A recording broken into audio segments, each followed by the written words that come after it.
আসসালামু আলাইকুম, স্বাগতম জানাচ্ছি এথিক্যাল হ্যাকিং টিউটোরিয়ালে। আজকে আমরা আলোচনা করব গুগল ডর্ক নিয়ে। গুগল ডর্ক এমন একটি জিনিস যার মাধ্যমে আমরা খুব সহজে একটি ওয়েবসাইটের অ্যাডমিন পেজ বা ড্যাশবোর্ড বা হোম পেজ এগুলো খুঁজে পেতে পারি। এর ফলে এটি ব্যবহার করে উক্ত সাইটটিতে আমরা নিজেদের ডিফেন্স পেজ বা শেল আপলোড করতে পারি। ডিফেন্স পেজ এবং শেল নিয়ে আমরা পরবর্তীতে আলোচনা করব এবং কোন একটা সাইটে তা কীভাবে আপলোড করতে হয় তাও দেখব। তাহলে আজকে যদি আমরা গুগল ডর্ক কি সেটা জেনে নেই। ধরেন আমি আপনাদেরকে রিসোর্সের মধ্যে কিছু গুগল ডক দিয়ে দেবো। গুগল ডকগুলো দেখতে অনেকটা এরকম হবে। সো এই যে কয়েকটা গুগল ডক আছে, গুগল ডক যে এই কয়েকটা এরকম না, কিন্তু গুগল ডক লক্ষ লক্ষ আছে। বাট গুগল ডক জিনিসটা কি, এটা যদি আপনারা একবার বুঝে যান তাহলে নিজেরাই নিজেদের মতো করে গুগল ডক বের করে নিতে পারবেন। তাহলে গুগল ডক বোঝার জন্য যদি আমি এখানের মধ্যে যে কোনো একটা, ধরেন এটা আমি যদি কপি করে নেই এবং এটা যদি ইনকগনিটো মোডে যে আমি জাস্ট পেস্ট করে দেই, তাহলে দেখবেন যে এখানে অনেকগুলো ওয়েবসাইট চলে আসছে। এখন আমি এখানে জাস্ট আমার বোঝানোর জন্য কয়েকটা ওয়েবসাইট ধরেন ওপেন করে নিলাম। যেমন যদি আরও কয়েকটা ওয়েবসাইট ওপেন করে নিই, এখন আমরা এই গুগল ডক হিসেবে যেটা ইন্টার দিতেছি সেটা হচ্ছে ইন ইউআরএল। এখানে ইন ইউআরএল মানে বোঝাচ্ছে আমাদের কোন একটা ওয়েবসাইটের যে ইউআরএল থাকে সেই ইউআরএল এর মধ্যে সে যেটা খুঁজবে তা হচ্ছে admin by log in dot PHP.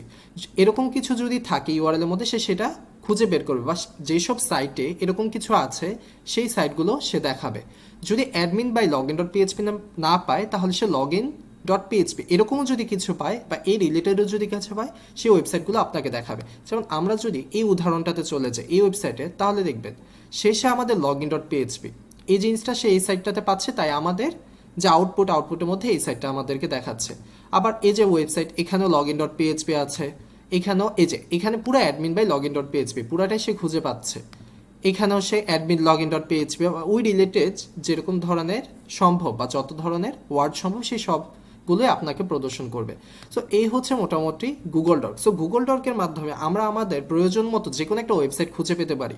যেমন যদি আমি আরেকবার একটা উদাহরণ দেখাই, ধরুন আমি চাচ্ছি যে যেসব ওয়েবসাইটের মধ্যে admin log in dot SP এরকম টাইপ কিছু আছে সেসব ওয়েবসাইটগুলো আমাকে যাতে দেখাক, তাহলে আমি যদি এটা লিখে যা সার্চ দিই তাহলে দেখেন এই যে এখানেও অনেকগুলো ওয়েবসাইট চলে আসছে এবং এই ওয়েবসাইটগুলো কিন্তু আগে যে ওয়েবসাইটগুলো আসছিল তার সাথে কিন্তু মিলতেছে না। তাহলে এই যে আমরা কি লিখে সার্চ দিয়েছিলাম যে admin log in dot ASP, এবং দেখেন এখানে admin log in dot ASP এই জিনিসটা চলে আসছে। এখানেও এই যে admin log in dot ASP এই রিলেটেড সে কিছু একটা পেয়েছে এবং এই জিনিসটা আপনাকে দেখাচ্ছে। এখানেও admin log in dot ASP বা admin log in hyphen ASP. So এরকম টাইপ যেসব ওয়েবসাইট আছে আপনারা ইন ইউআরএল বা এই জিনিসটার মাধ্যমে সেই ধরনের ওয়েবসাইট খুঁজে পেতে পারে। এখন আমি চাচ্ছি যে আমি সব ওয়েবসাইট চাই না, আমি চাচ্ছি যে ইন্ডিয়ার যেসব ওয়েবসাইট আছে সেই ওয়েবসাইটগুলো আমরা কীভাবে পেতে পারি।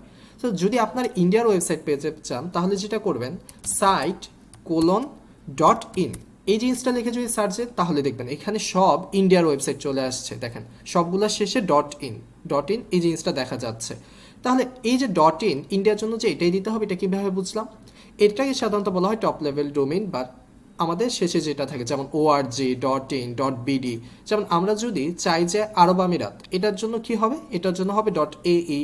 যদি আমরা চাই আফগানিস্তান সেটার জন্য হবে ডট এএফ, আর্জেন্টিনার জন্য ডট আর, অস্ট্রেলিয়ার জন্য ডট ইউ। যদি আমরা ইন্ডিয়ার জন্য চাই তাহলে দেখেন ইন্ডিয়া লিখে জাস্ট আপনারা যদি সার্চ দেন তাহলে আপনাদের চলে আসবে যে ডট ইন। যদি আমি চাই বাংলাদেশের জন্য কি হবে, তাহলে বাংলাদেশের জন্য এই যে ডট বিডি। সো এরকমভাবে আমরা যে কোনো একটা দেশের ওয়েবসাইটগুলো খুঁজে পেতে পারি। এখানে প্রত্যেকটা ওয়েবসাইটের শেষে ডট ইন থাকবে। যেমন পাকিস্তান যদি আমি চাই তাহলে ডট পিকে এই জিনিসটা লিখে সার্চ দিতে হবে। এই যে দেখেন সবগুলো ওয়েবসাইটের শেষে ডট পিকে এই জিনিসগুলো চলে আসতেছে। সো এইভাবে আমরা কোন একটা দেশের ওয়েবসাইট এবং ওই ওয়েবসাইটের লগ ইন অ্যাডমিন এই ধরনের পেজগুলো আমরা ইজিলি এই ডর্কের মাধ্যমে খুঁজে বের করতে পারি। সো আমরা ওয়েবসাইটগুলো পাইলাম, বাট এই ওয়েবসাইট পাওয়ার পরে আমরা যেটা করবো সেটা হচ্ছে সিকিউর ইনজেকশন আমাদের করতে হবে। একটা কথা মনে রাখবেন, পৃথিবীর সব ওয়েবসাইট আপনি অবশ্যই সিকিউর ইনজেকশনের মাধ্যমে অ্যাডমিন বাইপাস করতে পারবেন না। অ্যাডমিন বাইপাস মানে অ্যাডমিন হিসেবে লগ ইন করা। সো আপনি অবশ্যই একটা মেথডের মাধ্যমে সবগুলো ওয়েবসাইট আপনি অ্যাডমিন বাইপাস করতে পারবেন না, অবশ্যই আমাদেরকে বিভিন্ন ধরনের মেথড ইউজ করতে হবে। সো আমি অবশ্যই গুগল ডর্কিংয়ের মাধ্যমে এখানে কয়েকটা ওয়েবসাইট আগে থেকে বের করে রেখেছি যেগুলোর মধ্যে সিকিউর ইনজেকশন করা যাবে। সো আমি যদি সেই ওয়েবসাইটগুলোতে চলে যাই, এই ওয়েবসাইটগুলো আমি আপনাদেরকে দিয়ে দিব। সো ধরেন ফার্স্টে এই ওয়েবসাইটটা, সো এই ওয়েবসাইটটা লিখে যদি সার্চ দেই, এই যে এটা শেষে দেখেন আপনারা যেটা পাচ্ছেন সেটা হচ্ছে login.php। তার মানে এখানে আমরা কোনটা লিখে সার্চ দিতে পারি, in url login.php, এটা লিখে সার্চ দিলে এরকম একটা ওয়েবসাইট আপনারা খুঁজে পেয়ে যাবেন এবং এটা হচ্ছে সেটার অ্যাডমিন পেজ। এখন এইখানে যদি আমরা আমাদের সিকিউর ইনজেকশনের জন্য একটা ম্যালিশিয়াস স্ট্রিং নিয়ে নেই, যেমন ধরেন আমি নিলাম এই স্ট্রিংটা, এবং এগুলোর সাথে আপনারা অবশ্যই এতক্ষণে পরিচিত হয়ে গেছেন যে এই জিনিসগুলো কিভাবে আসছে। সো আমি যদি এখন এটা ইউজার নেম এবং পাসওয়ার্ড হিসেবে দিই, তাহলে দেখেন এই যে বলতেছে log in success, welcome administrator. তার মানে আমরা অ্যাডমিনিস্ট্রেটর হিসেবে এই ওয়েবসাইটটাতে ঢুকে গেছি। এখন আপনারা চাইলে এখানের মধ্যে থেকে যে কোনো কিছু ডাউনলোড করতে পারেন, বা যে কারো নাম্বারও পেয়ে যেতে পারেন, তার মোবাইল নাম্বার, ইমেল অ্যাড্রেস, এবং আপনারা যেটা ইচ্ছে সেটা ডিলিটও করে দিতে পারেন, অ্যাডও করে দিতে পারেন। এবং আপনার অবশ্যই এই জিনিসটা করবেন না, কারণ আমরা এখানে এথিক্যাল হ্যাকিং শিখতেছি। সো এথিক্যাল হ্যাকিংয়ের মধ্যে অবশ্যই এরকম ইলিগাল অ্যাক্টিভিটি আপনার করা যাবে না। আর যদি আপনার এরকম কোনো ইলিগাল অ্যাক্টিভিটি করতে গিয়ে ধরা খান, তাহলে অবশ্যই আমি সেটার জন্য দায়ী থাকবো না। এই পুরো জিনিসটাই জাস্ট এডুকেশনাল পারপাসে তৈরি করা। তাহলে আমরা যদি আরেকটা ওয়েবসাইট দেখি, যেমন এখানে এই ওয়েবসাইটটাতে যদি আমরা চলে যাই, তাহলে দেখেন এটা হচ্ছে আমাদের অ্যাডমিন পেজ। এখন আমরা আবার যে কোনো একটা সিকিউর ইনজেকশন করার জন্য একটা স্ট্রিং নেব, ধরেন আমি এই স্ট্রিংটা নিলাম। সো এই স্ট্রিংটা নিয়ে যদি আমরা এখানে দিই, তাহলে এই যে লগ ইন হয়ে গেছে। সো আমরা এখান থেকে এখন সেমভাবে পুরা জিনিসটা আমাদের হাতের কন্ট্রোলে চলে আসছে। আপনারা চাইলে যে কোনোটা ডিলিটও করে দিতে পারেন, যে কোনোটা অ্যাডও করতে পারেন, যেটা আপনারা অবশ্যই করবেন না। এবং দেখেন আমরা যখন অ্যাডমিন হিসেবে ঢুকে গেছি, তখন কিন্তু আমরা dashboard.php এই পেজটা পেয়ে গেছি। তো দেখা যায় যে সবসময় অ্যাকচুয়ালি dashboard.php এটা আপনারা সরাসরি পাবেন না, অ্যাডমিন হিসেবে ঢুকে আপনাদের পেতে হবে। বা আমরা নন ডিডাইরেক্ট এই জিনিসটা ইউজ করেও dashboard.php এই পেজটা পেতে পারি। নন ডিডাইরেক্ট কীভাবে করতে হয় এই জিনিসটা আমরা পরবর্তীতে দেখব। সো আমরা যদি আরেকটা ওয়েব পেজ দেখি, সো এই ওয়েব পেজে চলে গেলে দেখেন এখানে আছে কিন্তু login.asp। তার মানে আমরা গুগল ডক হিসেবে যদি এই যে login.asp এই জিনিসটা লিখে সার্চ দিই, তাহলে হয়তো বা আমি এই ওয়েবসাইটটা পেয়েছিলাম। সো আপনারা এগুলো সার্চ করে দেখবেন যে কীভাবে এই ওয়েবসাইটগুলো বের করা যায়। আপনারা নিজেরাও কিছু ওয়েবসাইট বের করবেন যেগুলোতে সিকিউর ইনজেকশন করা যাবে। আমি জাস্ট উদাহরণের জন্য, যাতে সময় বেশিক্ষণ না লাগে, তাই আমরা এই ওয়েবসাইটগুলো আগে থেকেই পছন্দ করে রেখেছি বা অ্যাকচুয়ালি বের করে রেখেছি। সো এখন এখানে গিয়ে জাস্ট ইউজার নেম আর পাসওয়ার্ডের মধ্যে দিয়ে দিই, তাহলে যে এটা কিছুটা প্রবলেম করেছে। আমরা যদি অন্য একটা ট্রাই করি, যেমন এটা যদি ট্রাই করি,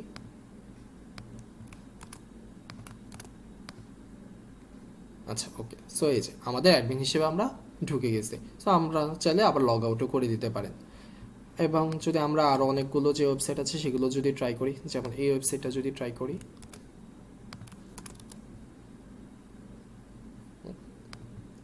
তো আপনাদের যেটা ইচ্ছা আপনার ওইটা নিয়ে ট্রাই করবেন। যদি কোনোটা না হয় অন্যটা দিয়ে ট্রাই করবেন। আচ্ছা এটা দিয়েও হয়ে যাচ্ছে আমাদের। সো আমরা যদি অন্য আরেকটা ওয়েবসাইটে চলে যাই, এটাতেও যদি চলে যাই, তাহলে যে দেখেন এখানে আছে কি admin.login.aspx। সো আপনারা এই যে এখানে admin.login.aspx, আপনারা এখানে ASP দিয়েছে, আপনারা ASPX দিয়েও সার্চ করতে পারেন চাইলে। সো আমি যদি এটা অ্যাড করে দিই আপনাদেরকে,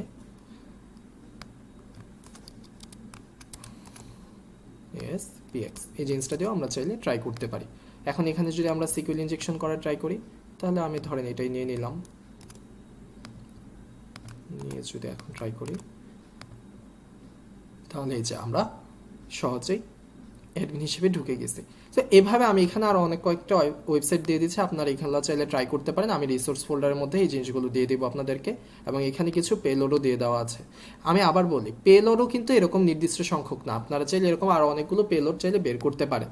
আবার গুগল ডকও কিন্তু এরকম নির্দিষ্ট না, গুগল ডক লক্ষ লক্ষ পাওয়া যাবে। আপনারা যদি নেটে সার্চ দেন তাহলে দেখবেন অনেকগুলো গুগল ডক পাওয়া যাচ্ছে। আবার ইন ইউআরএল না থেকে ইন টাইটেলও থাকবে। ইন টাইটেল নিয়ে সাধারণত আমরা নন রিডাইরেক্ট নিয়ে যখন কাজ করব, ওই নন রিডাইরেক্টের ক্ষেত্রে এই জিনিসগুলো আমরা ইউজ করবো, বা ইন টাইটেলটা আমরা ইউজ করব। সো আজকের টিউটোরিয়াল এই পর্যন্তই। আসসালামু আলাইকুম। Audio Jungle. Audio Jungle. Audio Jungle. Audio Jungle.